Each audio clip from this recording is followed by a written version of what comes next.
আরোহী নিউজে আপনাদের স্বাগত। সঙ্গে রয়েছে আমি রুমকি। আর শুরুতে যে খবরের দিকে নজর রাখবো, শুরু হয়ে গেল রবিবার ইস্ট ওয়েস্ট মেট্রোর নতুন স্টেশন ফুলবাগান। সোমবার থেকে যাত্রী পরিষেবা শুরু হবে এই মেট্রো স্টেশনে। তিলোত্তমা লাইফ লাইনের সংযোজন হলো আরও একটি নয়া মেট্রো স্টেশন ফুলবাগান মেট্রো। রবিবার দিল্লি থেকে অনলাইনে ইস্ট ওয়েস্ট মেট্রো রুটের এই নয়া স্টেশনের উদ্বোধন করলেন রেলমন্ত্রী পীযূষ গোয়েল। 25 বছর পর কলকাতা শহরে আবারও কোনো পাতাল স্টেশনের উদ্বোধন হলো। বছরের প্রথমেই চালু হয়েছে ইস্ট ওয়েস্ট মেট্রো পরিষেবা। তার পথ ছিল সল্টলেক সেক্টর 5 থেকে সল্টলেক স্টেডিয়াম পর্যন্ত, কিন্তু এবার তার রুট বাড়ল আরও কিছুটা। একসঙ্গে জুড়ল ফুলবাগান মেট্রো স্টেশন। উদ্বোধনী অনুষ্ঠানে বক্তব্য রাখতে গিয়ে রেলমন্ত্রী বলেন, কলকাতার এক প্রান্তের সঙ্গে আরেক প্রান্ত জুড়বে এই মেট্রোয়ে।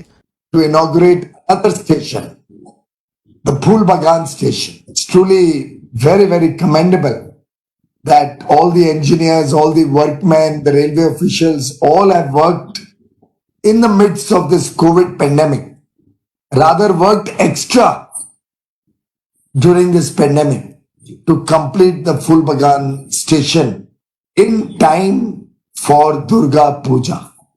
I think it's been a great gift for the city of Kolkata. সোমবার থেকে শুরু হবে যাত্রী পরিষেবা। 2021-এর ডিসেম্বরের আগেই ইস্ট ওয়েস্ট মেট্রো প্রকল্পের কাজ সম্পূর্ণরূপে সমাপ্ত হয়ে যাবে বলে এদিন আশা প্রকাশ করেছেন রেলমন্ত্রী। ইস্ট ওয়েস্ট মেট্রোর আজকে আরেকটি স্টেশন উদ্বোধন হলো। আগেও সল্টলেক সেক্টর 5 থেকে সল্টলেক স্টেডিয়াম অবধি ইস্ট ওয়েস্ট মেট্রোর চালু হয়েছিল। এবার ইস্ট ওয়েস্ট মেট্রো চালু হলো ফুলবাগান মেট্রো স্টেশন থেকে। আজ থেকে তার গন্তব্য স্টেশন হবে ফুলবাগান মেট্রো স্টেশন থেকে সল্টলেক সেক্টর 5 অবধি। ক্যামেরায় রঞ্জিতের সঙ্গে সুরজিৎ ব্যানার্জির রিপোর্ট, আরোহী নিউজ, কলকাতা। রাজ্যের নারী সুরক্ষা নিয়ে বিজেপির ধর্ণা কর্মসূচি। শনিবার পথে নেমেছিলেন মুখ্যমন্ত্রী মমতা বন্দ্যোপাধ্যায়। তারই পাল্টা হিসেবে রাজ্যে নারীদের সুরক্ষা নিয়ে এবার ধর্ণা কর্মসূচি বিজেপির। হাতরাসে ধর্ষণের ঘটনা নিয়ে তোলপাড় গোটা দেশ। দেশ জুড়ে দফায় দফায় বিক্ষোভ দেখাচ্ছে সমস্ত বিরোধী রাজনৈতিক দল। উত্তরপ্রদেশের ঘটনার প্রতিবাদে শনিবার পথে নেমে বিক্ষোভে সামিল হন বাংলার মুখ্যমন্ত্রী মমতা বন্দ্যোপাধ্যায়ও। এবার পাল্টা ধর্ণা কর্মসূচি বিজেপির। রবিবার ধর্মতলায় গান্ধী মূর্তির পাদদেশে ধর্নায় বসে বিজেপি মহিলা মোর্চা। এই ধর্ণা মঞ্চে উপস্থিত ছিলেন বিজেপির রাজ্য সম্পাদক সায়ন্তন বসু, রাজ্য সহসভাপতি ভারতী ঘোষ। এদিন বিজেপি নেতা সায়ন্তন বসু অভিযোগ করেন, এ রাজ্যে যখন ধর্ষণের ঘটনা ঘটে তখন কেন সিবিআই তদন্ত করা হয় না। আমাদের এখানে তো কামদুনিতে সিবিআই মুখ্যমন্ত্রী করতে পারতেন, করলেন না কেন? রাজগঞ্জে করতে পারতেন, করলেন না কেন?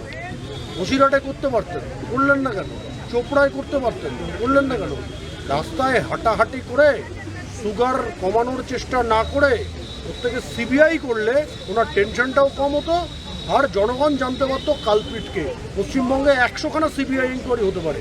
যদি হাতরাসে সিবিআই হয়, যা যোগী সরকার করেছে, বাংলাতে 100টা সিবিআই ইনকোয়ারি করার দরকার। অন্যদিকে বাংলায় মহিলাদের ওপর অত্যাচার, ধর্ষণের ঘটনায় সঠিক বিচারের দাবি জানান রাজ্য মহিলা মোর্চার সহসভাপতি ভারতী ঘোষ। সিবিআই অর্ডার করেছেন, ওই আধিকারিকদের সাসপেন্ড করেছেন, ব্যবস্থা নিয়েছেন। তো তাহলে কোনো যদি দুষ্ট আধিকারিক থাকে, দুষ্ট আধিকারিক থাকতেই পারে, কেন এক্সেপশন প্রুভস দ্য ল। একটা দুটো ব্ল্যাক শিপ সব ডিপার্টমেন্টে থাকে। যদি থাকে, সরকার যদি সঙ্গে সঙ্গে ব্যবস্থা নেয়, তাহলে ধরে নিতে হবে যে সরকারের কিন্তু সেই মূল্যবোধের জায়গাটা সরকার ধরে রেখেছে।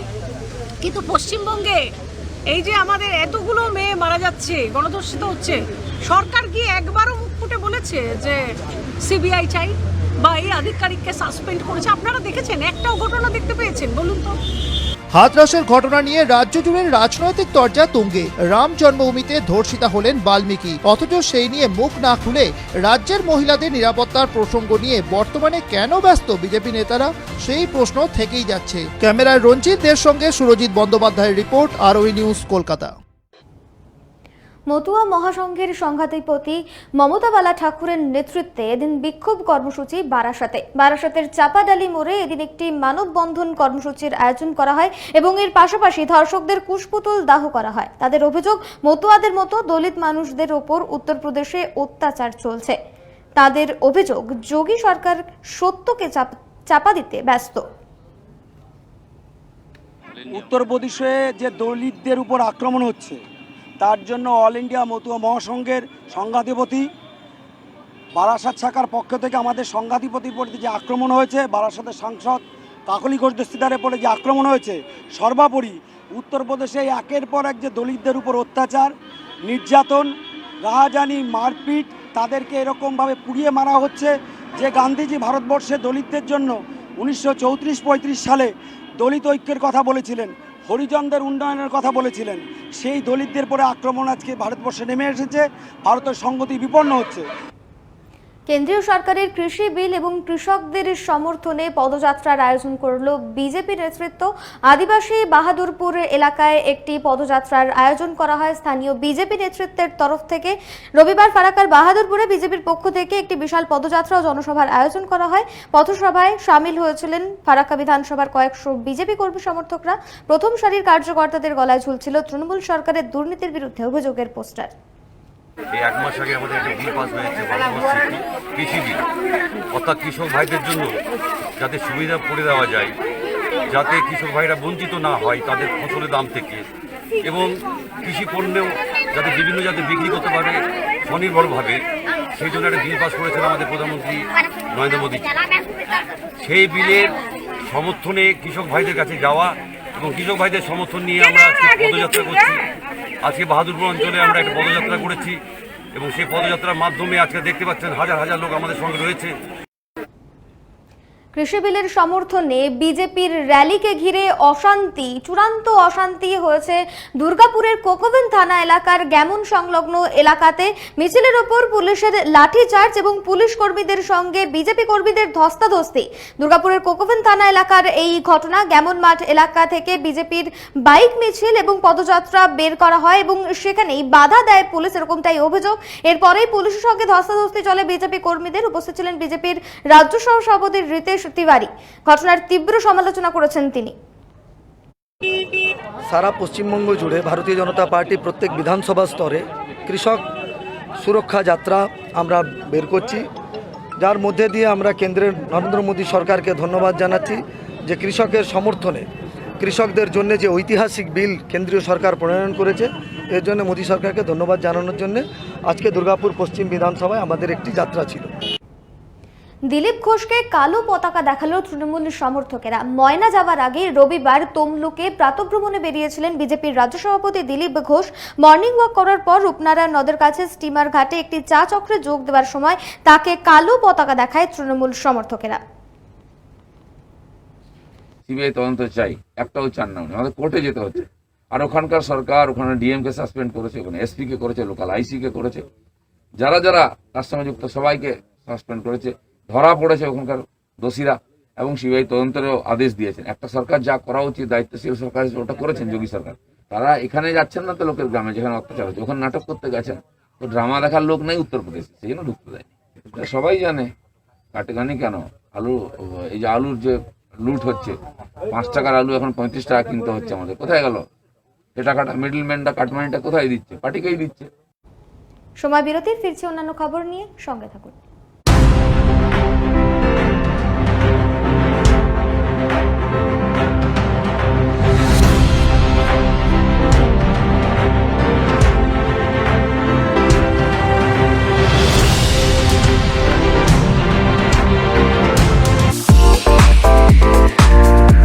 Wanna fly? Step towards 3 steps. Where we are different. World-class infrastructure, experienced faculties, hygienic atmosphere. We take all necessary precautions against COVID-19.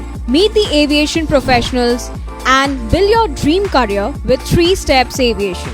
3 Steps Aviation! Hip hip! Hooray! Hip hip! Hooray!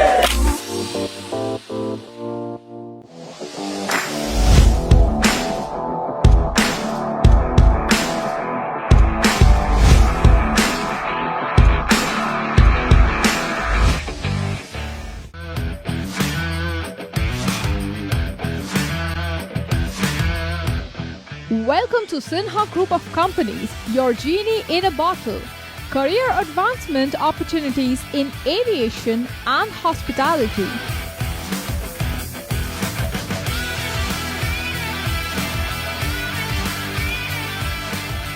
Organic farming, the evolving science of India's healthy future.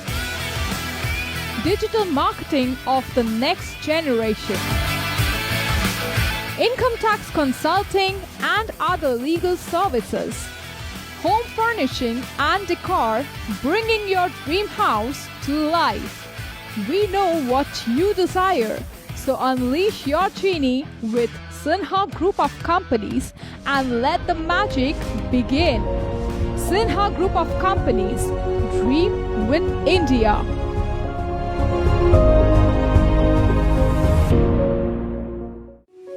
এক ডাকেই যাকে পাই, আরোহী foundation একেবারেই তাই। ৮ থেকে ৮০-র জন্য এক ডাকে সাড়া দেয় আরোহী ফাউন্ডেশন। দুস্থ মানুষের পাশে দাঁড়ানোর জন্য অঙ্গীকারবদ্ধ আরোহী ফাউন্ডেশন। ছাত্রছাত্রীদের সফল ভবিষ্যতের জন্যই নিবেদিত আরোহী ফাউন্ডেশন। আরোহী foundation, solution for every need. Your bazaar, our bazaar. Welcome to onestopbazaar.com, where you can get all your necessary stuff, starting from souvenir to t-shirts, shoes, and many more handmade antique stuffs are available just under one roof.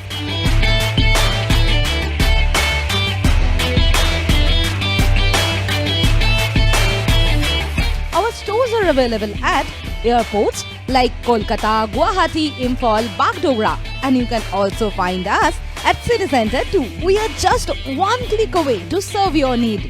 Visit onestopbazaar.com or www.onestopbazaar.com. Feel the Indiana.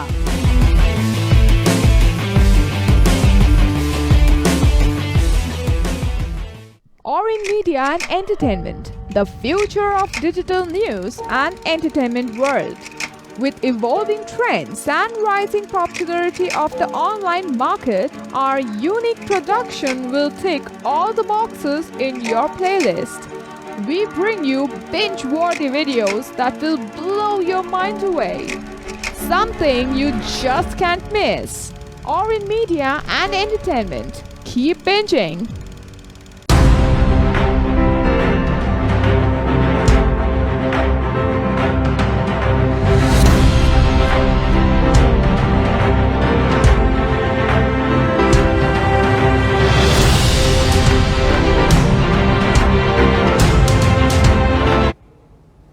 মাত্র ১.৫ মাসে গড়ে ফেললেন তাজমহল। ৩ লক্ষ দেশলাই কাঠির কারুকার্যে একটি তাজমহল গড়ে ফেলেছেন কৃষ্ণনগরের মৃৎশিল্পী পরিবারের কন্যা সহেলি পাল। ভাঙলেন ওয়ার্ল্ড রেকর্ড।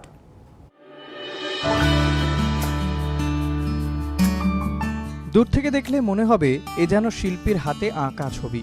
শুধুমাত্র ৩ লক্ষ দেশলাই কাঠি দিয়েই তৈরি করা হয়েছে আস্ত তাজমহলের প্রতিচ্ছবি। রাষ্ট্রপতি পুরস্কারপ্রাপ্ত কৃষ্ণনগরের মৃৎশিল্পী সুবীর পালের কন্যা সহেলি পালের এমন অনবদ্য সৃষ্টি জায়গা করে নিয়েছে গিনেস বুক অফ ওয়ার্ল্ড রেকর্ডে। তাজমহল তৈরিতে সময় লেগেছে ১.৫ মাস। লকডাউনের সময় কিছু করে দেখানোর ইচ্ছে ছিল তাঁর। মাটির কাজের পাশাপাশি ছোট থেকেই হস্তশিল্পের প্রতি আগ্রহ ছিল সহেলির। এতদিন ইরানের মেওসাম রহমানির দখলে ছিল এই রেকর্ড।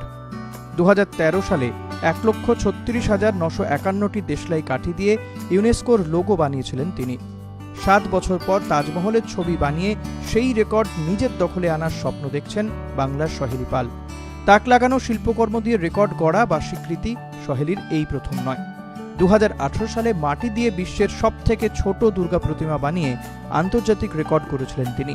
এবার Guinness Book of World Record ভাঙায় সহেলিকে নিয়ে গর্বিত তার পরিবার। Bureau report, Arohi news. Pujo আসলেও এবছর তেমন চাহিদা নেই প্রতিমার ডাকের সাজের, তাই আর্থিক সংকটে ভুগছেন পুরুলিয়ার বামুনডিহা গ্রামের ডাকের শিল্পীরা। আর মাত্র কয়েকদিন পরেই শারদ উৎসব। অন্যান্য বছর পুজোর কয়েক মাস আগে থেকেই নাওয়া খাওয়ার সময় থাকে না পুরুলিয়ার ডাক শিল্পীদের। তবে এবার করোনা আবহে পুজো হলেও আড়ম্বর কমে গেছে। ফলে প্রতিমার ডাকের জিনিসপত্রের পর্যাপ্ত অর্ডার না মেলায় সমস্যায় পড়েছেন ডাক শিল্পীরা। আরশা থানার বামুনডিহা গ্রামে বসবাস করেন ডাক শিল্পের সঙ্গে যুক্ত প্রায় ২০টি পরিবার। সারা বছর ছৌ নাচ, ঘোড়া নাচ সহ বিভিন্ন শিল্পের সাজসজ্জা বানিয়ে থাকেন এই শিল্পীরা। কিন্তু এবছর কোনো কিছুরই বায়না আসেনি, ফলে চরম আর্থিক সংকটে তারা। এবছর অবস্থা আমাদের অনেকেই খারাপ রয়েছে। খারাপ কারণ কেন রয়েছে, ওই যে করোনা দিক দিয়ে আমাদের অসুবিধা ঘটেছে, কারণ করোনার আগের থেকে আমরা মাল তৈরি করি, তার আগের থেকে মালপত্র এনে এবং করোনা এসে গেছে তখন থেকে আমাদের কাজ একদম টোটালি বন্ধ একরকম, ওরকম টুকটাক চলছে, কাজ চলার কোনো দাম নেই। একদিকে বেড়েছে কাঁচামালের দাম, অন্যদিকে ডাকশিল্পের অর্ডার এসেছে মাত্র 1/3। ফলে সরকার যদি ডাকশিল্পীদের পাশে দাঁড়ায় তাহলেই তারা এই আর্থিক সংকট থেকে ঘুরে দাঁড়াতে পারবেন বলে মত ডাকশিল্পীদের। Bureau report, Arohi news. এবার অজেয় সংহতির পুজোর থিম সংহতি। মানুষের গল্প বলবেন শিল্পী দীপাঞ্জন দে।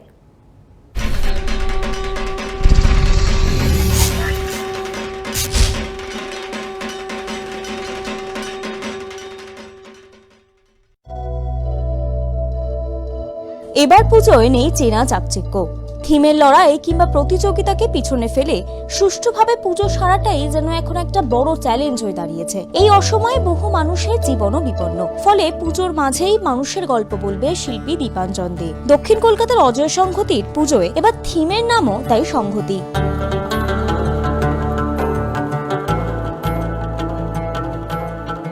এবছরের থিমের নাম সংহতি, হরিদেবপুর অজয় সংহতির পুজো। তো এটা 60 বছরের পুজো, হীরক জয়ন্তী বর্ষ। তো সেই হিসাবেই পরিকল্পনা করা হয়েছে, থিমের নাম দেওয়া হয়েছে সংহতি। কারণ যে সোশ্যাল ডিস্টেন্সিং আমাদের পালন করতে বলা হচ্ছে, সেখানে সকলে দূরত্ব মেনটেন করতে বলা হচ্ছে। তো আমরা শিল্পের মধ্যে সেটাকেই দেখাতে চাইছি যে দূরত্ব থাক শরীরে, দূরত্ব মনের নয়। স্বাস্থ্যবিধির কথা মাথায় রেখে প্যান্ডেল হবে খোলামেলা, থাকবে স্যানিটাইজিং এর ব্যবস্থাও। স্বাস্থ্যবিধি যেটা আমাদের সরকার এখনো পর্যন্ত নির্দেশ করেছে যে মাস্কের ব্যবস্থা রাখতে হবে, তারপর স্যানিটাইজারের ব্যবস্থা রাখতে হবে। এবার এটা কলকাতার দুর্গাপুজোয় ক্রাউড তো কোনো সময় কন্ট্রোলে রাখা যায় না। যদি সেরকম লোকেরই ভিড় হয় তাহলে আমাদের পক্ষে যতটা সম্ভব ততটা তো নেওয়া হবেই। এবার পুরোটা এবার এখন যেরকম নির্দেশ পেয়েছি, স্যানিটাইজারের ব্যবস্থা রাখা, তার সাথে মাস্ক, তার সাথে যেমন মমতা ব্যানার্জি আমাদের মিটিংয়ে বললো সার্কেল করে দেওয়ার থেকে শুরু করে সমস্ত কিছু। বাঁশ, কাঠ, মাটি, পাট, গামছার মতো সামগ্রীর মাধ্যমে তৈরি হচ্ছে মণ্ডপ। অজয় সংহতির পুজোয় এবার অনেকটাই বাজেট কাটছাট হয়েছে, কিন্তু তাতে বিন্দু বিসর্গ যায় আসে না, কারণ তারা চমকটা মানুষের কাছে ফিরিয়ে দিতে বদ্ধপরিকর। কিন্তু স্বাস্থ্যবিধি তারা মেনে চলবেন এবং যেমনটা জানা যাচ্ছে পুজো মণ্ডপে কেউ কিন্তু প্রবেশ করতে পারবেন না, বরং ভিড় এড়াতে তাদেরকে বাইরে থেকেই ব্যবস্থা করা হবে, যেখান থেকে তারা প্রতিমাও দেখতে পারবেন, মণ্ডপও দেখতে পারবেন, সঙ্গে দূরত্ববিধিও কিন্তু মানা হবে। এইভাবেই কিন্তু পুজোগুলো প্রস্তুতি নিয়েছে তাদের। ক্যামেরার সজিত মণ্ডলের সঙ্গে পিঙ্কি অধিকারী, আরোহী নিউজ, কলকাতা।